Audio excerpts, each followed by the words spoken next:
छोटी सी एक्सरसाइज आप लोग मेरे साथ करें, जिससे आपको ये समझ आएगी कि ये प्रोजेक्ट अल्लाह पाक यहाँ तक क्यों लेके आया है और आगे आप लोगों का इसमें रोल क्या है। आप सारों से रिक्वेस्ट है अपना कैलकुलेटर निकाल लें अपने मोबाइल पे। ये एक एक्सरसाइज है, सारे करेंगे तो इस मुल्क का कर्जा उतर जाएगा। आपके मुल्क पे 133 अरब डॉलर का कर्जा है, तो आप 133 लिखें और 9 सिफरे उसके आगे डालें और मोबाइल इस रुख रखेंगे तो सिफरे पूरे आएंगे। आप में से कईयों को शायद ये बात ना पता हो कि जीरोज कैसे पूरे होते हैं। अब इसको आप 1 लाख से तकसीम करें, 100,000 से 133 बिलियन यानी 133 और 9 सिफर डालेंगे तो वो 133 बिलियन डॉलर बनता है। तो आप इसको 1 लाख से तकसीम करें तो क्या बनता है जी? 133 टेट्रा जीरो पंजाबी जो दसो भाई 133 0000 13,30,000।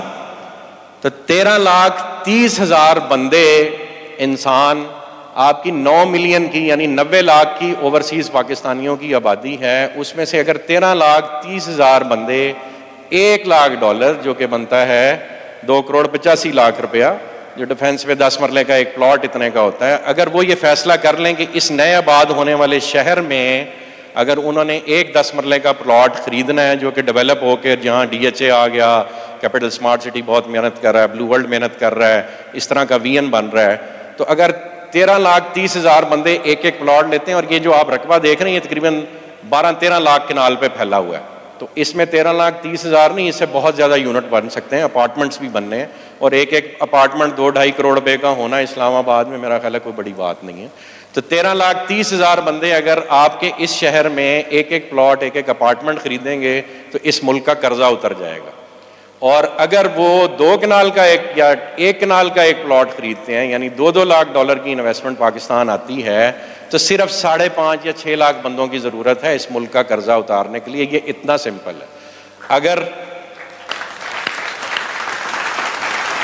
ये इन्वेस्टमेंट आप किसी भी काम में करा सकते हैं, तो ये अगर कर्जा उतारना है हमने इस मुल्क का, तो यानी इस वक्त जो दौड़ लगी हुई है दुनिया में, दुबई की रेत में इस कदर बड़ा एक एफर्ट करने के बाद पूरी दुनिया में कोई भी मुल्क दुबई की डेवलपमेंट को मैच अप नहीं कर पाता। जो दुबई ने किया पूरी दुनिया रिकग्नाइज करती है कि इन अ पीरियड ऑफ 30 ईयर्स रेत के टीलों से वो सिर्फ कमिटमेंट और डिलीवरी के साथ कहाँ से कहाँ पहुँच गए।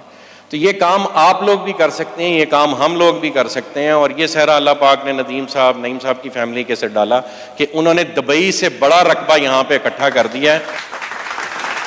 और ये इनकी फैमिली का और इस मैनेजमेंट का कमाल है कि हमने अल्हम्दुलिल्लाह आज से कोई महीना 2 पहले ये अनाउंसमेंट की थी कि हमारे दरवाजे सबके लिए खुले हैं, आप हमारे साथ हैं, आप हमारे कंपेटिटर नहीं हैं, हमारे भाई हैं।